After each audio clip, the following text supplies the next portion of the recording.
Jelgavas novada Kaigu purvā jau 30 gadus saimnieko viens no Latvijas lielākajiem kūdras ieguves un pārstrādes uzņēmumiem – LaFlora. Uzņēmums nodarbina vairāk nekā 300 vietējo iedzīvotāju, lai ražotu kūdras substrātus dārzkopībai, mežsaimniecībai un lauksaimniecībai. Kaigu purvā kūdras ieguve noslēgsies tuvākajos gados, tāpēc tiek meklēti citi zemes izmantošanas veidi.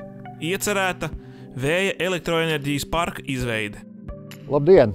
Es esmu Uldis Amerikas, LaFlora valdes priekšsēdētājs, un šodien es vēlos pastāstīt par to, kādas ir mūsu ieceres, lai veidotu šeit, Kaigu kūdras purvā, vēja parku. Tātad esam pašā Kaigu kūdras purva viducī, šajā izstrādātajā teritorijā, kur jūs redzat jau, ka kūdras ieguve šeit ir pārtraukta.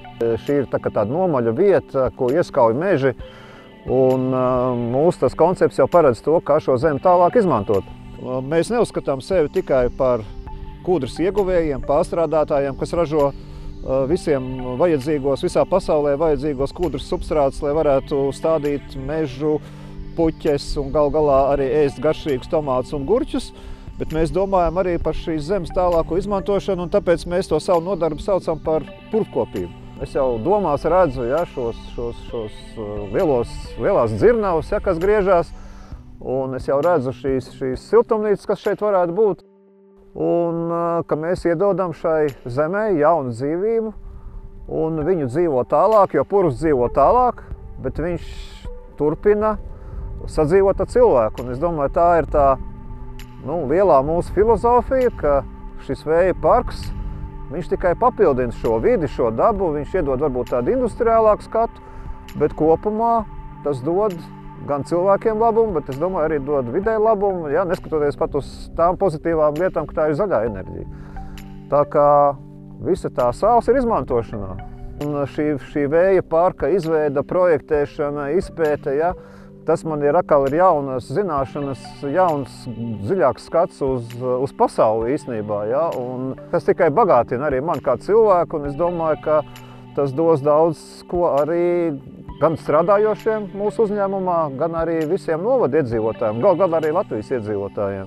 Šī zaļā enerģija tā jau kalpos visiem mums. Pie tam vēl ņemot vērā to, ka tas ir tīri komerciāls projekts, ka tur nebūs jāsamet visiem par rublim. Kā tas ir OIK gadījumā pašreiz. Šis vēja parks ir domāts kā tīrs, saimnieciski, ekonomisks projekts. Mēs nepretendējām ne uz kādu valsts atbalstu vai kādas palīdzības no malas. Mēs šo vēlamies veikt paši saviem spēkiem, dabīgi piesaistot investīcijas, kādas ir pieejamas šodien. Vēja radītā elektroenerģija nonāks vēja parka apakšstacijā, turpat purvā, no kuras pa pazemes kabeļiem tiks aizvadīta līdz Jelgavā esošai augstsprieguma tīkla apakšstacijai, kur tā nonāks vienotajā Ziemeļeiropas vairumtirdzniecības tirgū Nord Pool. Parkā būs jaunākās paaudzes vēja turbīnas līdzīgas tām, ko plaši izmanto visā Eiropā. Turbīnu maksimālais augstums būs 266,5 metri. Vēja parks gada laikā saražos 350 gigawattstundu elektroenerģijas. Ar tādu elektroenerģijas apjomu iespējams nodrošināt 5% no Latvijas kopējā elektroenerģijas patēriņa gadā. Parks varētu nodrošināt ar zaļu enerģiju gan Jelgavas novadu, gan arī Jelgavas pilsētu. Tādējādi Jelgavas novads varētu kļūt par 100% atjaunojamo energoresursu novadu, jeb zaļāko novadu Latvijā. Šis vēja parks būs uzņēmuma ieguldījums valsts ceļā uz Eiropas Savienības nosprausto mērķi – klimata neutralitāti. Kopējais oglekļa dioksīdu emisiju ietaupījums, izmantojot LaFlora zaļo enerģiju, līdz 2050. gadam būs vairāk nekā 2,8 miljoni tonu CO2 ekvivalenta.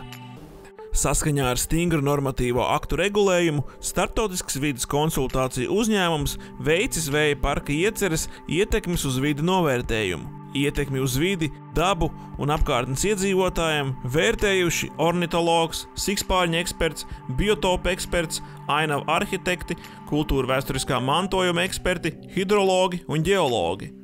Tāpat veikta elektromagnētiskā lauka ekspertīze, trokšņu ekspertīze, potenciālo turbīnu radīto ēnu un mirguļošanas ekspertīze, kā arī risku analīze.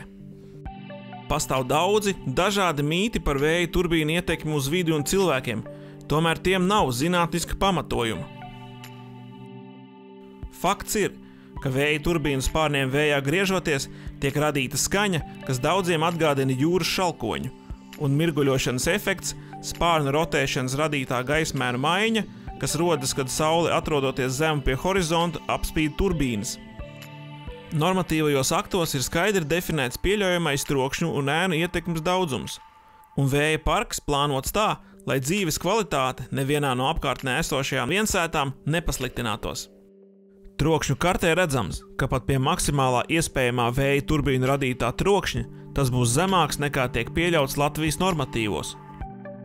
Elektromagnētiskais lauks sastopams ikdienā mums visapkārt, no radio un televīzijas līdz mobilajiem telefoniem un sadzīves elektroiekārtām. Piemēram, elektromagnētiskais lauks no veļas mašīnas mūs ietekmēs vairāk nekā tas, ko rada lielā attālumā esoša vēja turbīna. Es vēlētos izteikt cerību, bet tā ir arī mana pārliecība, ka šis objekts, šī vēja elektrostacijas projekts, ka viņš ir mūsu kopējais projekts. Ne tikai LaFloras vai Amerika vai kāda cita cilvēka projekts, bet tas ir viss mūsu kopējais projekts, mūsu novada, viss iedzīvotāju projekts. Un es ceru, ka mēs kopā to visu izdarīsim, un tas būs mūsu devums gan novadam, gan mūsu valstī kopumā.